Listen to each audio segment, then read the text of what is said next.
بزرگان ملت، برادران عزیز، میرے عزیز دوستوں، بزرگوں اور بھائیوں، آج کی نشست میں ایک فرض منصبی کی ادائیگی کی جائے گی، اور وہ فرض ہے کہ جب رمضان آ جائے تو رمضان اور روزوں کے احکامات کا علم حاصل کیا جائے کہ جو عاقل، بالغ، مقیم مسلمان جس پر روزے فرض ہوں اس کے ذمے روزوں کے دینی اور شرعی احکامات سیکھنا بھی فرض ہے۔ تو اس نیت سے تاکہ تکمیل فرض ہو جائے، کچھ بنیادی معروضات اس حوالے سے آپ کی خدمت میں گزار گوش کی جائیں گی۔ سب سے پہلی بنیادی چیز کہ رمضان کے روزے کہ اللہ رب العزت کا ہم پر بڑا احسان ہے، بڑا کرم ہے، بڑا فضل ہے۔ اسے بوجھ نہ سمجھا جائے، اسے خام خواہ کی پابندی نہ سمجھا جائے کہ اس ذات کا احسان ہے۔ سورۃ البقرہ کے اندر اس پورے رکوع میں آپ پڑھ جائیے، خالق نے اپنے اس احسان کو جتلایا ہے۔ وہ چاہتا ہے کہ ہم نے تمہیں یہ رمضان، یہ روزے، یہ نیکی کا راستہ، گناہوں کے بخشش کے راستے، یہ تقوی کا حصول، یہ ساری چیزیں تمہیں عطا کی ہیں۔ تمہیں چاہیے کہ تم اللہ کا نام لو اس بات پر کہ علی ما ہداکم، کہ اس نے تمہیں ہدایت عطا فرمائی ہے، اس رمضان کی ہدایت تمہیں دی ہے، لہٰذا اللہ اکبر کہو، لہٰذا تکبیر کہو، لہٰذا اللہ کی بڑائی بیان کرو۔ یہ رمضان کا مقصد بھی ہے کہ ہمارے دلوں میں اللہ رب العزت کی عظمت پیدا ہو جائے، دنیا کی بڑائی نکلے، خالق کی بڑائی دل میں آئے۔ یہ رمضان کا بنیادی ترین مقصد ہے۔ دوسرا مقصد لعلکم تشکرون، اللہ نے یہ مہینہ اس لیے دیا کہ ہم اس کے شکر گزار بندے بن جائیں۔ شکر صرف زبان سے الحمدللہ کہنا نہیں ہے، بلکہ حقیقی شکر، اصل شکر اپنی زندگی کو صرف اللہ کی بندگی کے لیے وقف کر دینا اور ہر طرح کی عبادت کا رخ صرف اللہ رب العزت کی طرف موڑ دینا، پھیر دینا، کہ دل میں، زبان پر، عمل میں کسی دوسرے کی عبادت کا شائبہ تک نہ ہونے پائے۔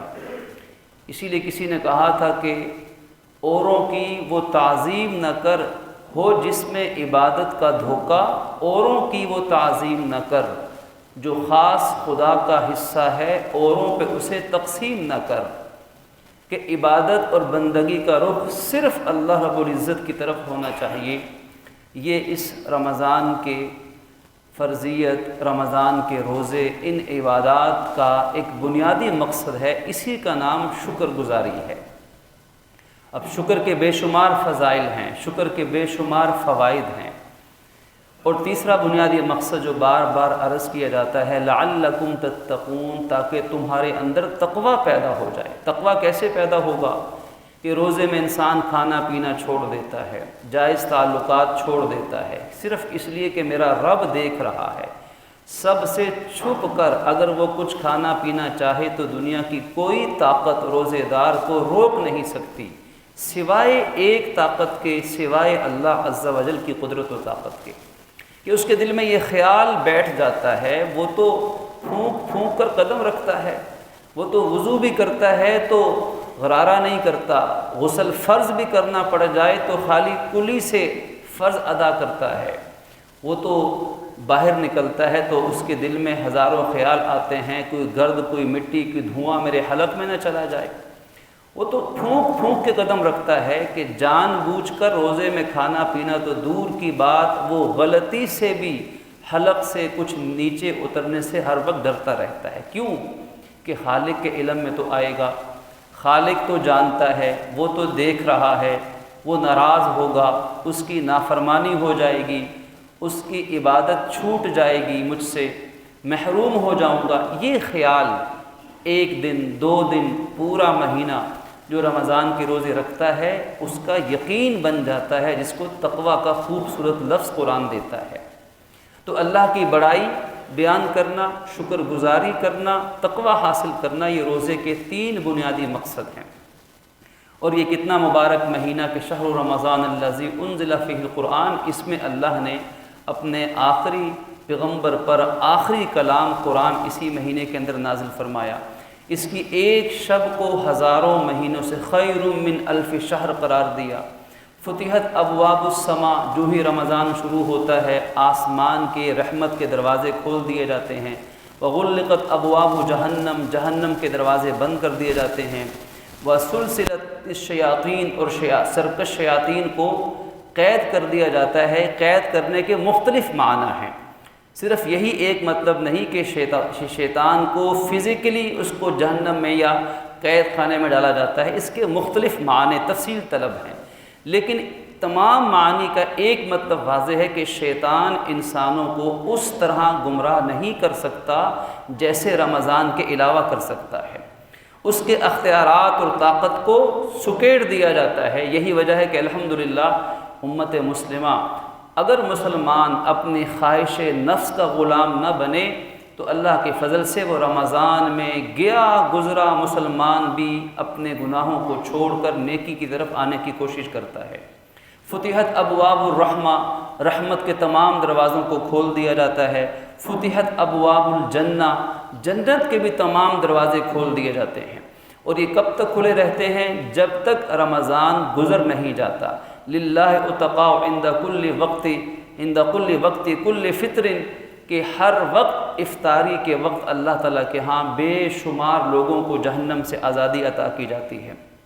اور پھر پروردگار عالم کی طرف سے آواز لگتی ہے، ایک منادی اعلان کرتا ہے، وَيُنَادِي فِيهِ ملک، ایک فرشتہ پورے رمضان ایک صدا لگ رہی ہے، یا باغی الخیر، یا باغی الخیر ابشر، کہ اے خیر کی طرف بڑھنے والے مزید کوشش کر، نیکی کی طرف آنے والے مزید ہمت سے کام لے، یا باغی الشر اقصر، اے گناہ کی طرف لپکنے والے اب تو باز آ جا، اب تو رمضان آ گیا، اب تو توبہ کر لے، اب تو گناہوں کو چھوڑ دے۔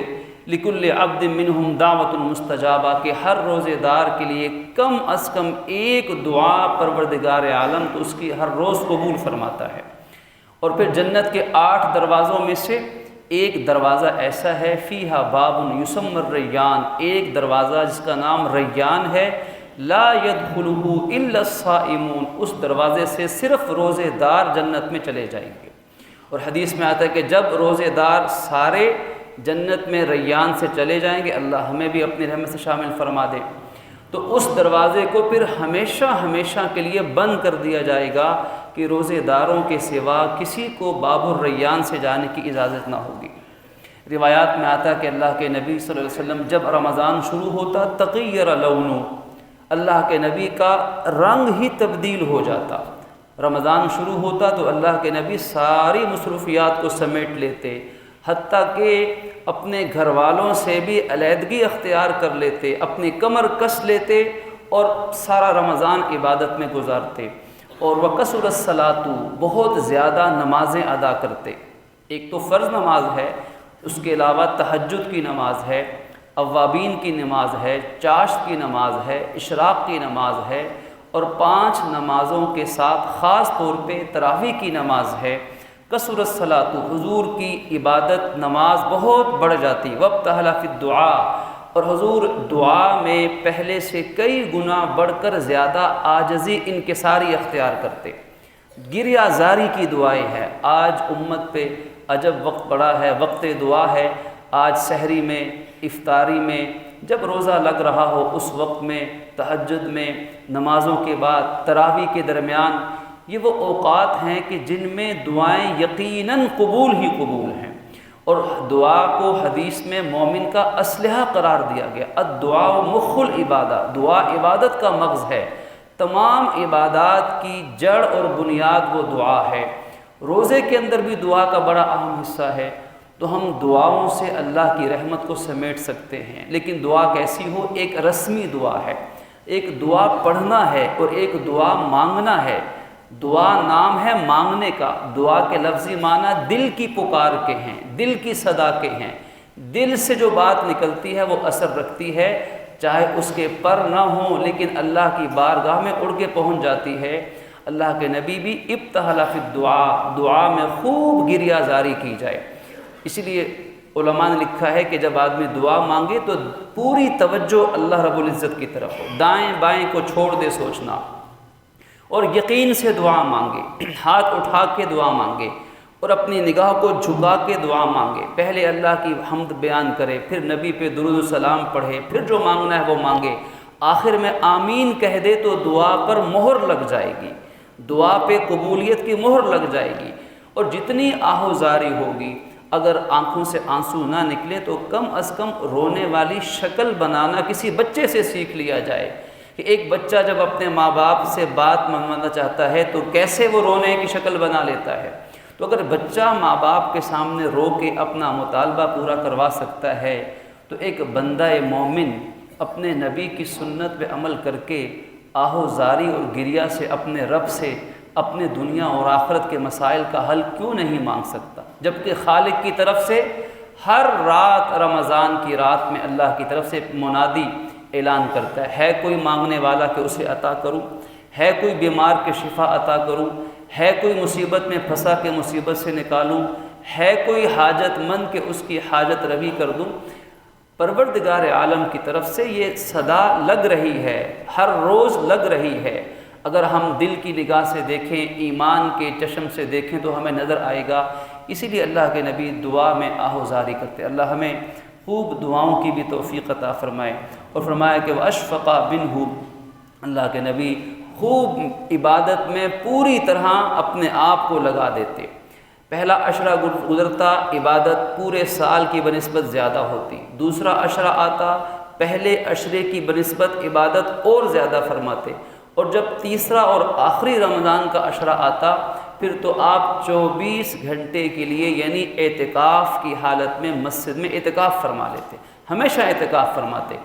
آپ نے ایک رمضان ایسا بھی آیا کہ شب قدر کی تلاش میں آپ نے ایک عشرہ اعتکاف کیا، نہ ملی، اگلا عشرہ بھی اعتکاف کیا، نہ ملی، تو آخری عشرہ بھی آپ نے شب قدر کی تلاش میں گزار دیا، اور آخر کار آخری عشرے کا اعتکاف مسنون قرار دیا گیا۔ تو یہ اللہ کے نبی کی سنت مبارکہ تھی۔ اور پھر اس کے ساتھ ساتھ اللہ کے نبی صلی اللہ علیہ وسلم رمضان کے اندر خوب سخاوت سے کام لیتے۔ حضرت عبداللہ ابن عباس فرماتے ہیں کہ اللہ کے نبی صلی اللہ علیہ وسلم تمام انسانوں میں سب سے زیادہ اجود تھے۔ اجود کے معنی سب سے زیادہ سخی، سب سے زیادہ ایثار سے کام لینے والے۔ لیکن جو ہی رمضان شروع ہوتا تو ہر رمضان میں ہر رات جبرائیل علیہ السلام اللہ کے نبی کی بارگاہ میں آسمانوں سے حاضر ہو جاتے۔ جتنا قرآن نازل ہو چکا ہوتا حضرت جبرائیل حضور کو سناتے، اور وہ پھر حضور بھی حضرت جبرائیل کو قرآن سناتے۔ یہ قرآن کا دور ہوتا، اور آج تک الحمدللہ حفاظ ہمارے بچے اور پوری امت مسلمہ تراویح کے اندر تو قرآن سنتی سناتی ہے ہی۔ ایک حافظ قاری نے جب تراویح میں قرآن سنانا ہوتا ہے تو وہ دن بھر محنت کرتا ہے، کئی مرتبہ ایک دوسرے کو حافظ قرآن سنتے سناتے ہیں۔ اصل میں یہ سنت مبارکہ ہے امام الانبیاء کی اور فرشتوں کے امام، فرشتوں کے سردار جبرائیل امین علیہ السلام کی۔ اب فرماتے ہیں کہ حضرت جبرائیل سے دور ہوتا، اور پھر اللہ کے نبی صلی اللہ علیہ وسلم عام پورے سال کی بنسبت زیادہ سخاوت کا مظاہرہ کرتے رمضان المبارک کے مہینے کے اندر، حتیٰ کہ اجود بالخیر من الریح مرسلہ، کہ ایک تیز آندھی یا ہوا جتنی تیز ہوتی ہے اللہ کے نبی کی سخاوت اس سے بھی زیادہ تیز ہو جایا کرتی تھی۔ یہ مثال دے کے سمجھانا چاہتے ہیں کہ اس سخاوت کے آگے کوئی چیز ٹھہرتی نہیں تھی، جو بھی پاس ہوتا اللہ کے بندوں پہ لٹا دیتے، اللہ کے بندوں میں تقسیم کر دیتے۔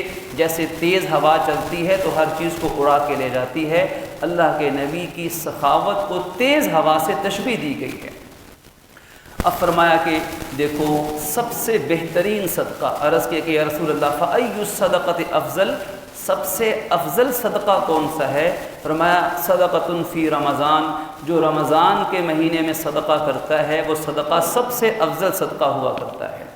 اب یہ ساری فضیلتیں، یہ سارے مناقب، یہ سارے فوائد اسی شخص کو ملیں گے جو ایک تو رمضان کے فرض روزوں کو مکمل رکھنے کی کوشش کرے۔ ہم بھی یہ نیت کرتے ہیں انشاءاللہ، آپ سب یہ نیت فرمائیں کہ انشاءاللہ رمضان کے پورے روزے رکھنے کی پوری کوشش کریں گے۔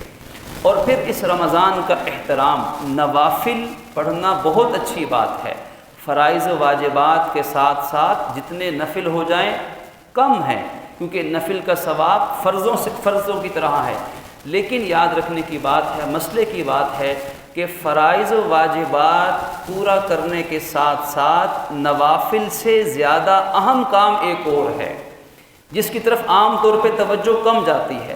نفلی عبادت کی طرف توجہ زیادہ جاتی ہے، ٹھیک ہے، اچھی بات ہے، لیکن بیچ میں ایک چیز ہم چھوڑ رہے ہوتے ہیں، اس کی طرف توجہ کم، اس کی طرف توجہ دلانا چاہوں گا کہ فرائض و واجبات کے بعد سب سے اہم ترین چیز ہے اللہ کی، رسول کی نافرمانی سے، گناہ سے بچنے کی کوشش کرنا۔ وہ بندہ کبھی عبادت گزار نہیں بن سکتا معاذ اللہ جس کے رات اور دن گناہ کے اندر لپڑے ہوئے ہوں۔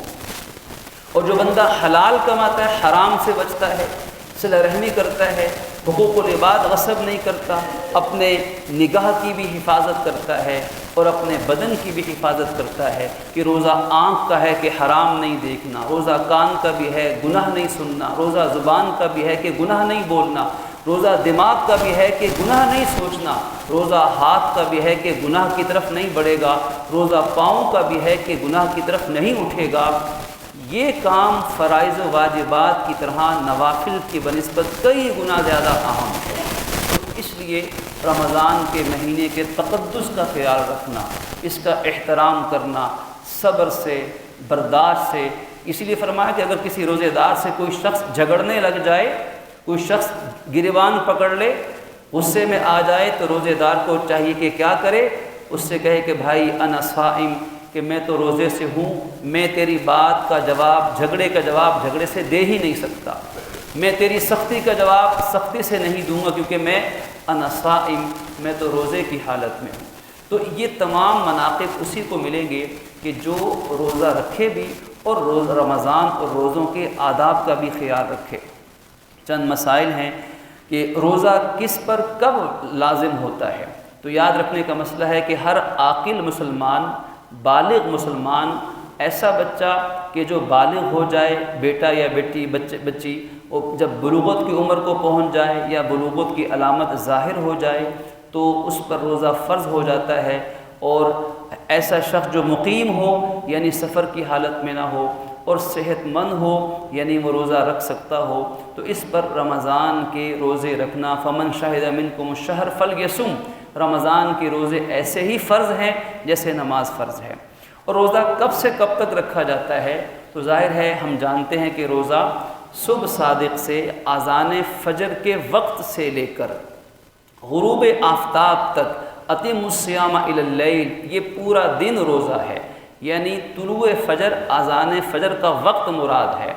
اب بعض ذہنوں میں یہ غلط فہمی ہوتی ہے کہ جب تک فجر کی اذان ہوتی رہے، تمہارے ہاتھ میں کچھ کھانے پینے کی چیز ہو تو اس کو اذان مکمل ہونے تک کھا پی سکتے ہو، ایسی کوئی روایت صحیح سند سے ثابت نہیں۔ اگر بالفرض مان لے کہ ثابت بھی ہو تو اس سے مراد اذان فجر نہیں ہے بلکہ اذان تہجد تھی، جو تہجد کی اذان سحری کے وقت کے اندر آج بھی بعض جگہوں پر ہوتی ہے۔ اگر اس اذان کے وقت کسی نے کچھ کھا پی لیا تو روزہ نہیں ٹوٹے گا، لیکن جب اذان فجر کا وقت ہو جائے، اذان ہو یا نہ ہو، سحری کا وقت ختم ہو جائے گا، اس کے بعد کھانے پینے والا روزے سے محروم ہو جائے گا۔ تو اذان فجر سے لے کر غروب آفتاب تک، جب سورج غروب ہو جائے تو پھر روزہ فوراً افطار کر لیا جائے۔ پھر نماز کے بعد تک روزے کو مؤخر کرنا، لیٹ کرنا یہ مکروہ ہے۔ تو غروب آفتاب کے وقت ہی روزہ افطار کرنا چاہیے نماز سے پہلے۔ کوئی نماز پڑھ کے افطاری کرتا ہے تو یہ سنت کے خلاف ہے، اس سے روزہ مکروہ ہوتا ہے۔ پھر اسی طرح اگر ایک شخص بیمار ہے اور ایسا بیمار ہے، یا ایک شخص ضعیف العمر ہے، بڑھاپے کو پہنچا ہوا ہے، اور ایسا بڑھاپا ہے کہ آئندہ زندگی میں ظاہری طور پر ٹھیک ہو کر روزہ رکھنے کی کوئی امید نہیں ہے، حتیٰ کہ سردیوں کے چھوٹے ٹھنڈے دنوں کے اندر بھی بظاہر ٹھیک ہو کر روزہ رکھنے کی امید نہیں ہے، تو اس شخص مرد یا عورت کی طرف سے روزے کا فدیہ دیا جا سکتا ہے، ان کا فدیہ دیا جائے گا۔ لیکن عوام الناس میں مشہور ہے کہ ان کی طرف سے کسی کو روزے رکھوائے جائیں گے۔ یاد رکھیے گا کہ روزہ کوئی کسی کی طرف سے نہیں رکھ سکتا۔ جو بھی روزہ رکھے گا رمضان کے اندر، وہ رمضان کا اس کا اپنا روزہ ہوگا۔ فدیہ دینے کا مطلب یہ ہے کہ ایک صدقہ فطر کے برابر 2.25 کلو گندم یا احتیاطاً 2.25 کلو گندم، یہ کم از کم فطرانے کی مقدار ہے یا اس کی قیمت بنتی ہے 300-400 کے درمیان تقریباً۔ یہ کم از کم فی کس فطرانہ ہے، یہ کم از کم ایک روزے کا فدیہ ہے۔ یہ فدیہ اس شخص کو دیا جا سکتا ہے جس کو زکوٰۃ لگتی ہے، یعنی جو مستحق زکوٰۃ ہے۔ تو جو مستحق زکوٰۃ ہوگا اسی کو یہ روزے کا فدیہ یا فطرانہ بھی دیا جائے گا۔ اب اگر وہ روزہ رکھتا ہے تو اپنا رکھتا ہوگا، اور اگر وہ کسی بنا پہ روزہ مجبوراً نہیں رکھ سکتا لیکن مستحق ہے تو تب بھی اس کو فدیہ دیا جا سکتا ہے۔ صرف فدیہ دینے کی یہی ایک صورت ہے کہ ظاہری طور پر روزہ رکھنے کی اس میں استطاعت موجود نہیں ہے۔ اب فرض کریں کہ ایک شخص اس شرط کے مطابق فدیہ ادا کر دیتا ہے، لیکن اللہ کی شان وہ قدیر علیم شافی ہے، اس فدیہ دینے والے کو اللہ نے بعد میں شفا عطا فرما دی، طبیعت سنبھل گئی، جسم میں کچھ ہمت آ گئی، یا سردیوں میں روزہ رکھنے کی طاقت مل گئی، تو پھر کیا ہوگا؟ حالانکہ فدیہ دے چکے ہیں پھر بھی ان پر روزے کی قضا لازم ہو جائے گی۔ جب روزہ رکھنے کی اگر طاقت مل گئی پھر فدیے کا کیا بنے گا؟ وہ فدیہ ان کی طرف سے نفلی صدقے کا ثواب انشاءاللہ مقبول ہو جائے گا۔ لیکن اگر روزے کی طاقت ہی نہ ملی تو پھر وہ فدیہ انشاءاللہ قرآن کے مطابق وہ فدیہ ان کے روزوں کا بدل بن جائے گا۔ اب اسی طرح ایک شخص بیمار ہے کسی بیماری کی وجہ سے، یا خاتون ہے بچے کو دودھ پلانا ہے، یا خاتون امید سے ہیں اور حالت یہ ہے کہ وہ روزہ رکھیں تو شدید ناقابل برداشت تکلیف پہنچ سکتی ہے، تو ایسی حالت میں کہ جب بیماری بڑھ جائے، بیماری ناقابل برداشت ہو، جان کا خطرہ لاحق ہو جائے، یا جسم کا کوئی عضو کوئی حصہ ضائع ہو جائے، تو ان تمام بیماریوں کی صورت میں روزہ رمضان میں چھوڑ دینا جائز ہے۔ شریعت میں اتنی سختی نہیں، گنجائش ہے، روزہ چھوڑا جا سکتا ہے، اور باقی دنوں میں جتنے روزے رمضان میں چھوٹ گئے اتنے روزے بعد میں قضا کرنا لازم ہوں گے۔ لیکن اگر بیماری کے باوجود روزہ رکھنے کی ہمت ہے اور رکھا جا سکتا ہے تو پھر رمضان میں ہی رکھ لینا چاہیے۔ اسی طرح روزے کا کفارہ کیا ہوتا ہے؟ کفارہ روزے کے 60 روزے مسلسل رکھنا اور ایک روزہ قضا کے طور پر 61 روزے رکھنا، یہ روزے کا کفارہ ہے۔ روزے کا کفارہ کس شخص پر عائد ہوتا ہے؟ صرف اس شخص پر عائد ہوتا ہے کہ جو رمضان کے اندر روزہ رکھے اور روزہ اس کو یاد تھا اور جان بوجھ کر اس نے روزہ توڑ دیا، جان بوجھ کر کچھ کھا پی لیا، جان بوجھ کر اپنے ارادے سے اس نے کچھ کھا پی لیا اور رمضان کے اندر روزہ توڑ دیا، تو اس شخص پہ ایک قضا کے ساتھ 60 روزے مسلسل کفارہ عائد ہو جائے گا۔ پھر اسی طریقے سے اگر کوئی انسان بھول کر کھا پی لے تو فإنما أطعمه الله وسقاه، اسے روزہ یاد نہیں تھا، بھول کر اس نے کھا پی لیا اور اس کو بعد میں یاد آیا کہ میرا تو روزہ تھا، تو یاد رکھیے کہ اس کو اللہ نے کھلایا ہے، اللہ نے پلایا ہے۔ اللہ کے نبی فرماتے ہیں کہ یہ جو بھول کے کھا پی لے یہ معاف ہے، بھول کر کھانے پینے سے روزہ نہیں ٹوٹتا۔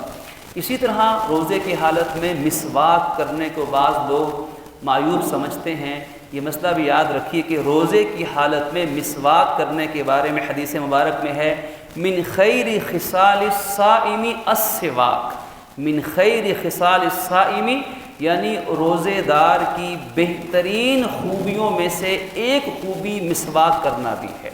اور صحابی کہتے ہیں کہ اللہ کے نبی روزے کی حالت میں اتنی مرتبہ مسواک کرتے کہ ما لا اعد ولا احصا، کہ میں اسے گن ہی نہیں سکتا تھا کتنی مرتبہ حضور نے روزے میں مسواک کی ہے۔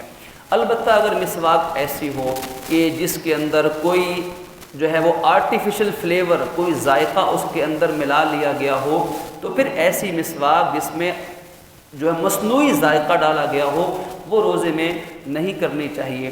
اسی طرح اگر برش کرنا ہے تو بغیر پیسٹ کے برش کرنا چاہیے۔ البتہ کسی نے اگر برش کے اوپر پیسٹ یوز کر کے دانتوں پہ برش کیا اور اس کا کوئی ذرہ حلق میں نہیں گیا تو روزہ نہیں ٹوٹا، لیکن بغیر کسی شرعی طبعی عذر مجبوری کے کسی چیز کو چکھنا روزے میں مکروہ ہے۔ ایک خاتون کھانا پکا دے اور اس سے اگر خطرہ ہے کہ کھانے میں اگر مرچ مسالہ کم زیادہ ہو گیا تو اس سے گھر میں کوئی نہ کوئی ناراضگی چپکلشنا شروع ہو جائے، تو اس خاتون کے لیے اس کھانے کو ہلکا سا چکھ لینا جائز ہے کہ اس کا کوئی ذرہ حلق سے نیچے نہ اترنے پائے، اور اگر ایسی کوئی مجبوری نہ ہو تو پھر روزے میں کسی چیز کو چکھنا مکروہ ہے۔ اسی طریقے سے ایک انسان باہر چلتا ہے اور کوئی گرد، کوئی مٹی، کوئی دھواں اگر خدا نخواستہ خود بخود اس کے ناک سے حلق میں چلا گیا تو اس سے بھی روزہ نہیں ٹوٹتا۔ ہاں، کسی خوشبودار چیز کو اگر وہ اس پہ ناک رکھے، اس کے دھواں کو خود اندر قصداً لے کر جائے گا تو پھر اس سے روزہ ٹوٹ جائے گا۔ تیل لگانا روزے میں جائز ہے، خوشبو لگانا جائز ہے، اسی طریقے سے آنکھ میں سرما لگانا جائز ہے۔ اگر خدا نخواستہ کوئی مجبوری ہے، بیمار ہے، تو بیماری میں پہلے کوشش کرنی چاہیے کہ انجیکشن یا ڈرپ وغیرہ سے اس کا علاج کر لیا جائے، کیونکہ اس سے روزہ نہیں ٹوٹے گا۔